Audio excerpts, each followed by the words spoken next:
Okay, so let's talk about tone curves because it's just beneath basics and the basic panel. And it's one of those that some people love and some people it scares them. And to be honest, it used to be a great tool to use to get contrast and all kinds of stuff. But now with all the things that are going on with your basics and what they've done there, it's not as used as much, but I thought I'd tell you about it because there's one part that is really nice about this. First of all, this is probably what you're going to see when you first open it up. And it's got this little, it looks kind of like a histogram in here. It's instead of rectangular, it's kind of squared up. And what you can do is you can just click on it and start dragging. And it changes, if you watch the histogram, it changes the look of the histogram as you're moving this back and forward.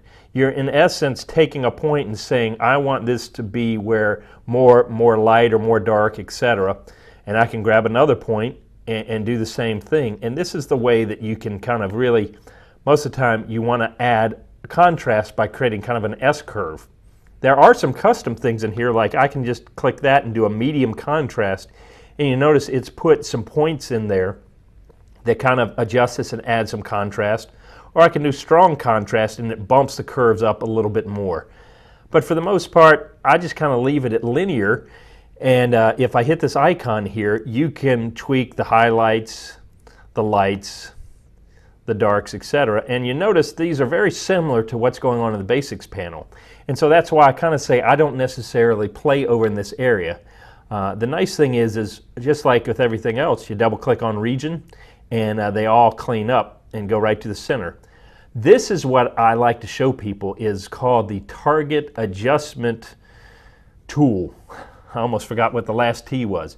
But what this does is it allows you to pick certain areas, and you'll notice the dot, if you come over here, the dot is going to travel up and down this line as I move along the picture. And when it gets over a spot, let's say I want the sky to be a little darker, I click on it and I start dragging down, and you see it darkens all that up. But then I grab the click over the mountains and maybe I want to brighten them up. And then I decide I click on here and let's darken the cabin, but then brighten up the grass just a little bit.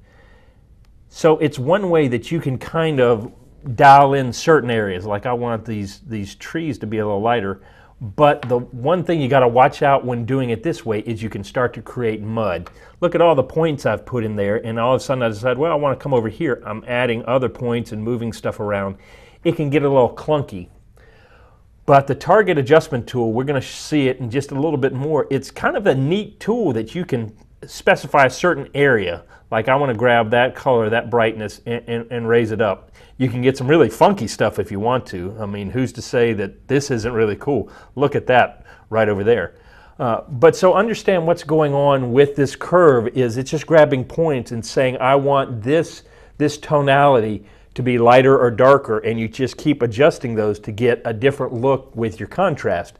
However, most of the time I find that it's just easier to go work in the basic area, but I wanted to let you know what that is and that you can play with it. There are some neat things about it, but most of the time I really don't mess with it. But I do like the target adjustment tool. So make sure you go in there and check it out if you want to.